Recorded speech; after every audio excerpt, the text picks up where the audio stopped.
একটা দণ্ডচুম্বক আছে, তার এদিকটা উত্তর মেরু, এদিকটা দক্ষিণ মেরু।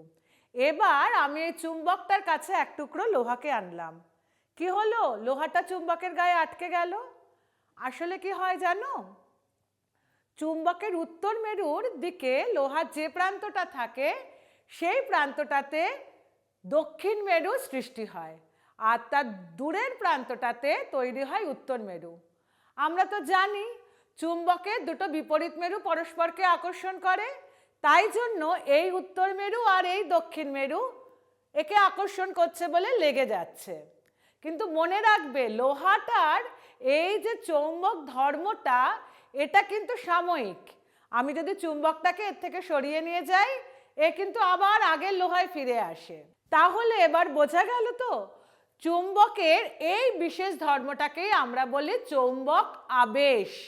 অর্থাৎ চুম্বকের প্রভাবে কোনো চৌম্বক পদার্থের সাময়িকভাবে চুম্বকে পরিণত হয়। এবং কি করে পরিণত হয়? চুম্বকের নিকটতম প্রান্তে হয় বিপরীত মেরু, আর দূরবর্তী প্রান্তে হয় সমমেরু। এবারে তোমরা বাড়িতে একটা ছোট্ট পরীক্ষা করবে। একটা দণ্ডচুম্বক নেবে, তার গায়ে একটা সেফটি পিন লাগাবে।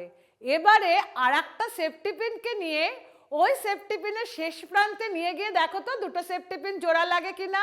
যদি জোড়া লাগে তাহলে চেষ্টা করো তো এরকম ভাবে আমরা সেফটি পিন দিয়ে কত লম্বা একটা চেন করতে পারি। আজ তাহলে এই পর্যন্তই।